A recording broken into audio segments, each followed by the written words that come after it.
Balimao anya kuma très urgent. Maliens kabako baby. Très urgent et très kabako. Maliens billet vendredi 4 novembre 2022.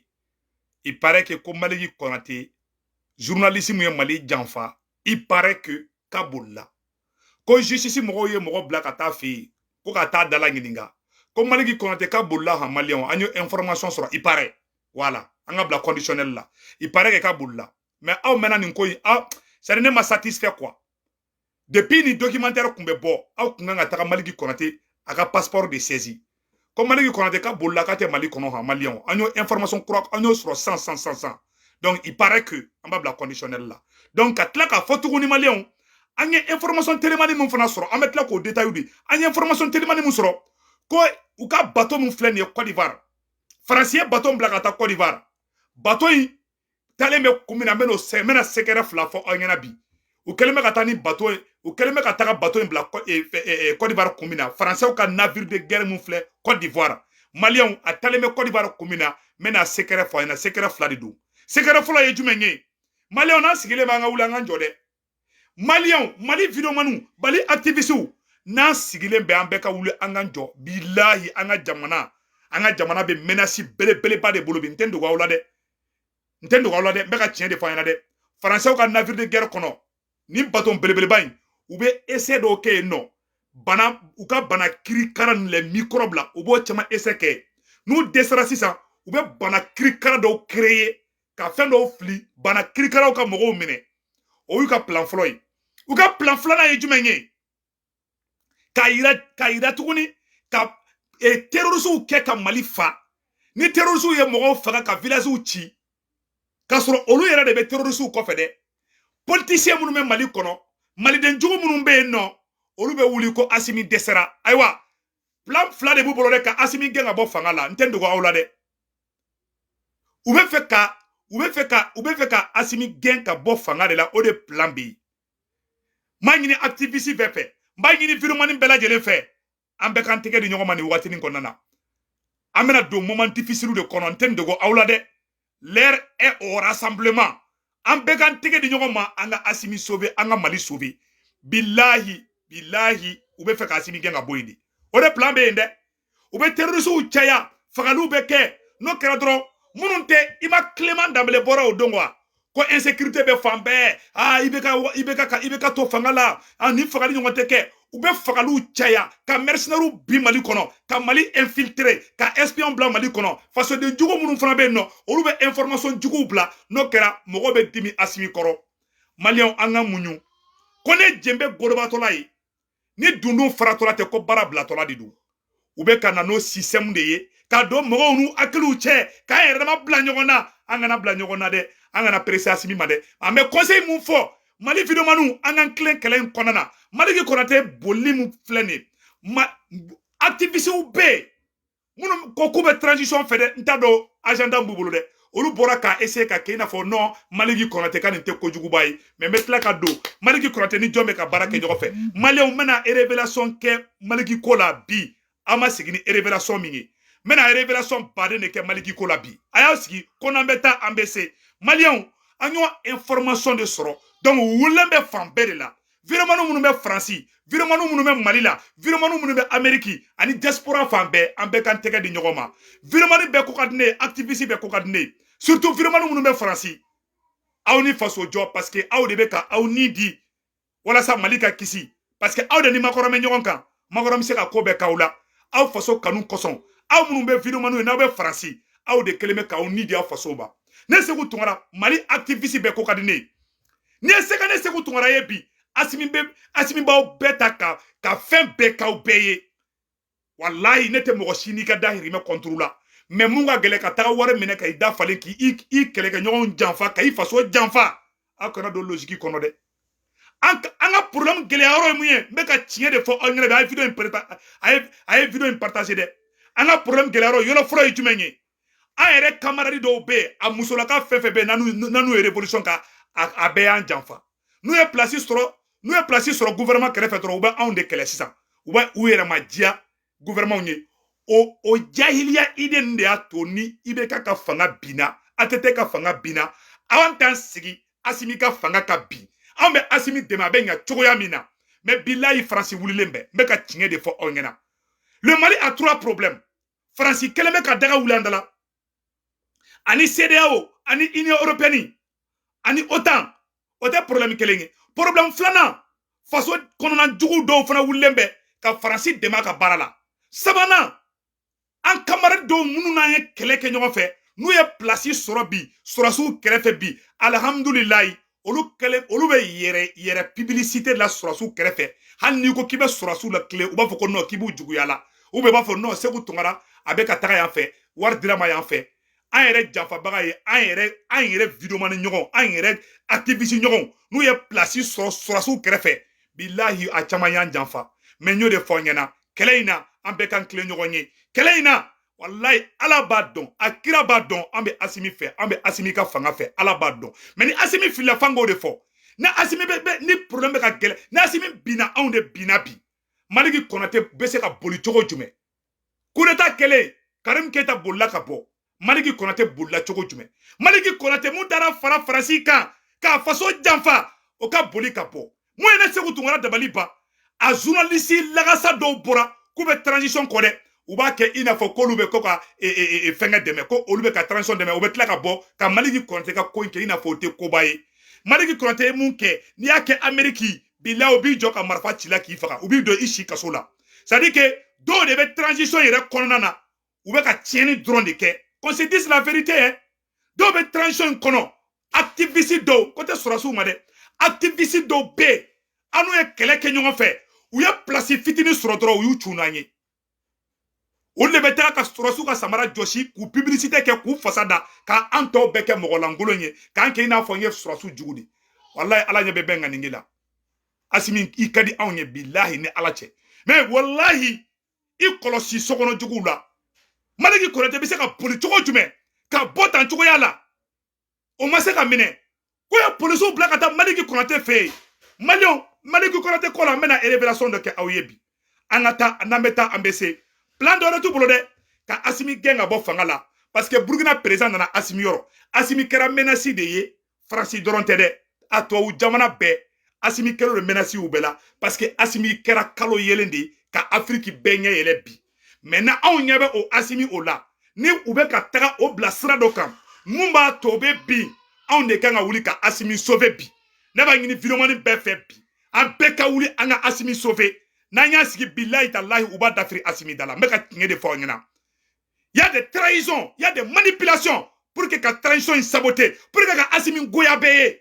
système dɔ wɛrɛ tɛ koyi n bɛna secret fɔ aw ɲɛna bi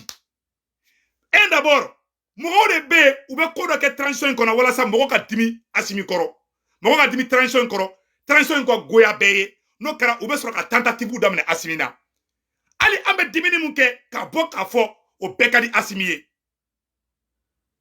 o bɛɛ ka di Makɔrɔ ye Makɔrɔ sigilen bɛ ka salon kɔnɔ n'a y'a ye bi ko mɔgɔ dɔ transition dɛmɛbaga dɔ dimina bi Makɔrɔ min sigilen to ka maraba yaasa de don a ka salon kɔnɔ o de kosɔn an b'a fɔ sɔrɔsiw ɲɛna a ye communication tɛmɛ aw ni ɲɔgɔn cɛ aw ni anw de ye barajuru kelen ye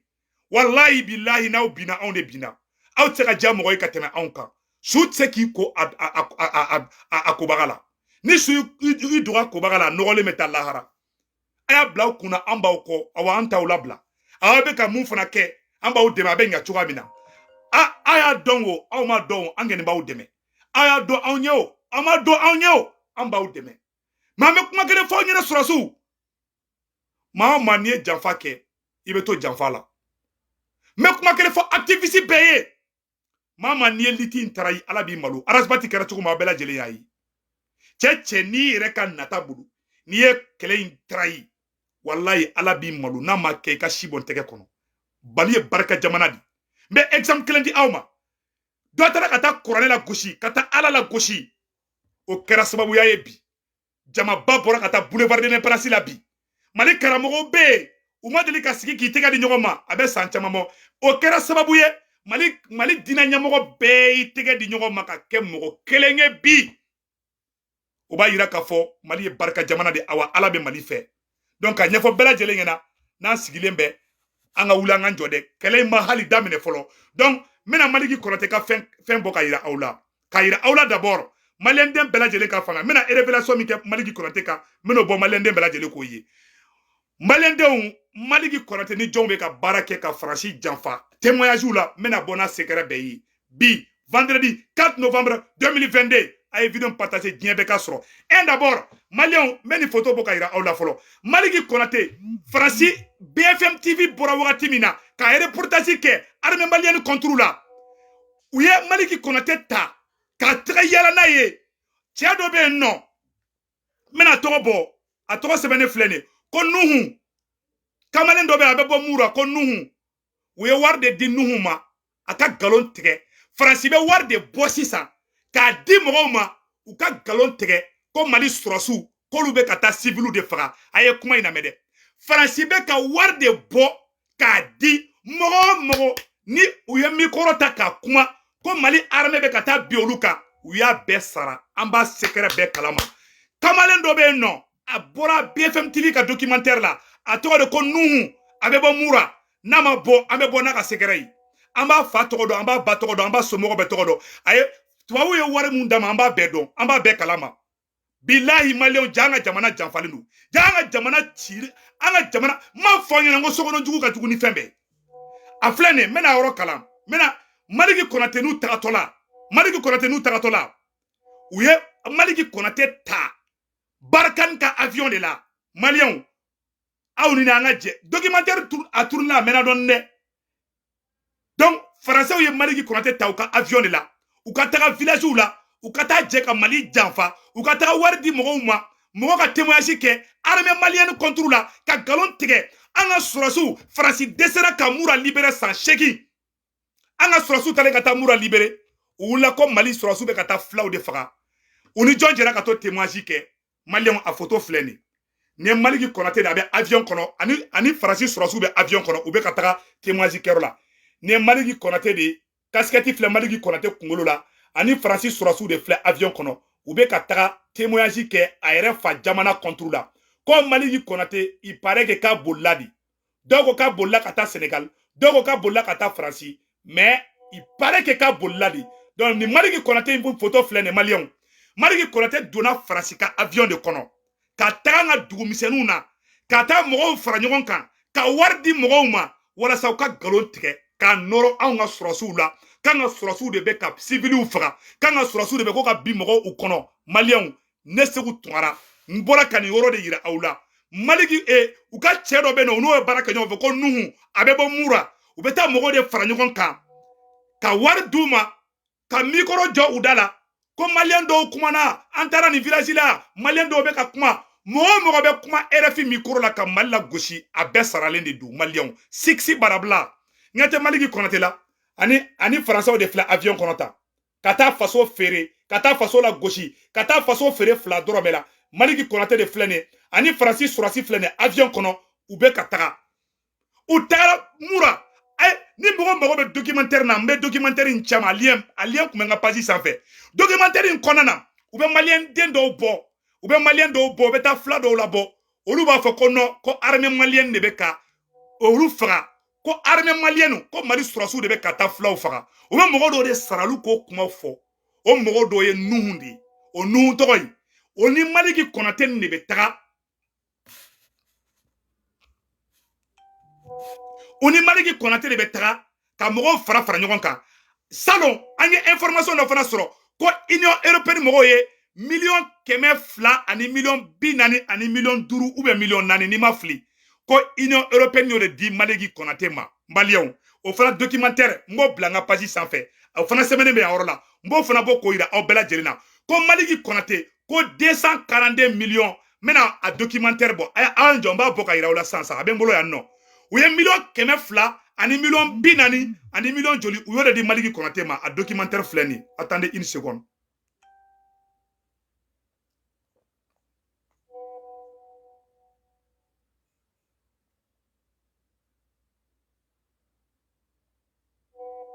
Voilà. Donc, à Flani, le leadership, jeune influent, leadership et conviction, neutralité, cas de jeunes entrepreneurs, journalistes et reporters, Maliki Konate, à photo Flan là. Donc maintenant ça wara joli de dira masa non o fana papier ben non mo papier bo m'a bla nga page sans fait nya bla woro mais m'a document ñini ka bo ka bla wala a page flène malien a yere kala je un coût total de 242 millions 242 millions de francs CFA débloqués par l'Union européenne. Malgré qu'on a sigilé la photo flarola. Agnata sebenena 242 millions. Il million keme flani million ko ta ka di maligi konate ma. Malion awako maligi konate ko de bolabi. An sigilé be amenga ni kele fana ke anyebe journaliste escoro do la. Ko lu be transition fait ou be ki joka ke inafo non maligi kani abeta ko maligi ya nyafo yere wolo mo ngena de vraiment abe tande a donta a botande ou be ka manamana kan chama fo ka kuma uta ku turuturu kunjugu ka do yere ko ko lu be transition fait mo be ka maligi konate défensita bel le cerveau ne ka bonya be bel le cerveau ka fo ka dien wuli hali malien den sous glola ka fo ko bel le cerveau ba fo be maligi konate supporter kaka taka mali janfa hali glomina bar kono ba fo ko tese ka ke maligi konate be do mo wuladi awa système do be maliki konate bolo mono technique ni fonyena abe planté tiga mogo contrôle la wala sa mogo kana ka plan do abe fo de ma ko la fuite en avant